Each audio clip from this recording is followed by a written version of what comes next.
are a little more popular. And of that 89%, the majority of gun owners support universal background checks. So it's up to us to make sure that Congress falls in line with the will of the American people. And they will do that if you all insist on it. Now, why is this ride important? Why is this work that we're all doing so important? You know, I remember that day when we first rode in March of 2013. It was a crisp morning.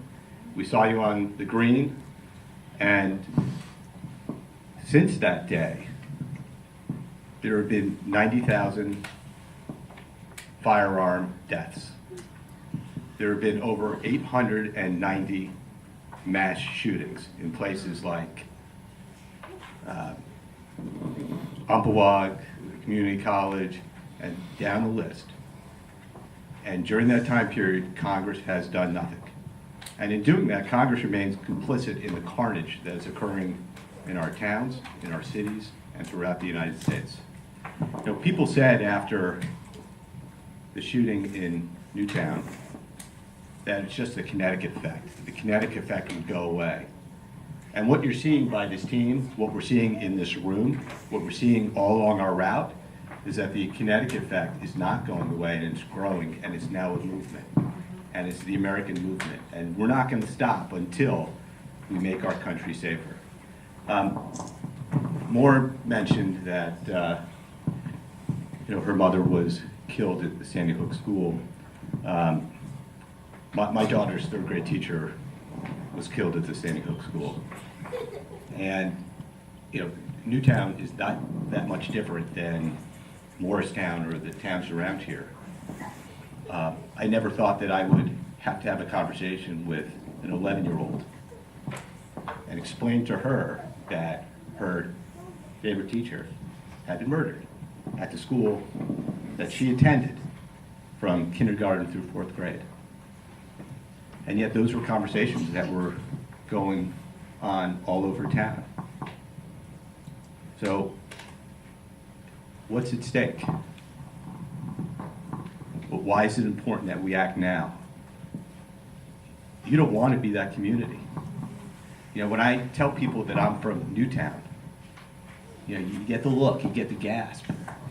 Before Sandy Hook, if I told people I was from Newtown, well, where's that? Well, it's halfway between Waterbury and Danbury along 84. And now there's not a single person anywhere in the world that hasn't heard of Newtown. I'm very proud of my community. We have not let this tragedy define us. And what you're seeing with these riders, with the work that Moore is doing, with the work that the family members are doing, is that we're working every day so that other communities don't have to go through what we've gone through. But again, the urgency is now. Between the time that we left Newtown to the time we arrive in DC, there'll be over 300 Americans who lose their lives due to firearms. Think about that.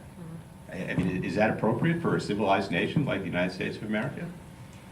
So it's important that you contact your elected officials, that the elected officials who stand with us, like Senator Menendez, Senator Booker, that you let them know that this is an important issue, and you thank them for their hard work.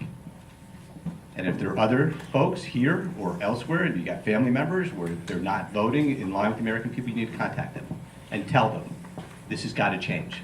We're demanding a change. The other part I want to mention to you is, we're just bike riders. Yeah.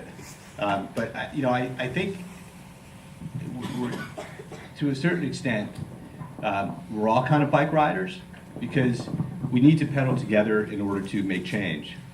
And so we're simply messengers. We're your bike messengers. And we've been dispatched by all of you throughout the United States to deliver a message to Congress that enough is enough. We're also doing one other thing this year, which is we started working with Campaign to Keep Guns Off of Campuses. And there's a petition that you can find on Move On that now has over 38,000 signatures on it. People from every state in the United States and our territories have signed it. You can all sign it. We'd like to get to DC and deliver the petitions with over 40,000 names on it, so please go online and spread that around. We received the petition from Andy Pelosi, who is the head of the Campaign to Keep Guns Off Campuses in Newtown. We were with Senator Blumenthal and Congresswoman Esty, and we committed that we were going to deliver the petition to Washington, to them, and they were going to take it to the floor of Congress, and then we're going to go to the White House and deliver the petition there. So I have the petitions here, so you can see them. First is concealed handguns do not belong on college campuses and K-12 schools. Addressed to Representative Esty, Senator Murphy, and Senator Blumenthal. And we're going to deliver these petitions because enough is enough, and it's time. It's time to change. Now, I just want to share one other thing while we were on the road today. Not one single rider gave up. One rider came up to me and said, you know, Monte, you were right. This ride gives you wings. And it does, because we knew that we were doing work for all of you, and then we were going to see more when we got here, which is always an incentive. So I want to thank you for coming out. I'm just going to close with a quote from Nelson Mandela. And he said, "It always seems impossible until it's done." And if we keep pedaling together, and keep working together, and keep driving the message home, it will get done.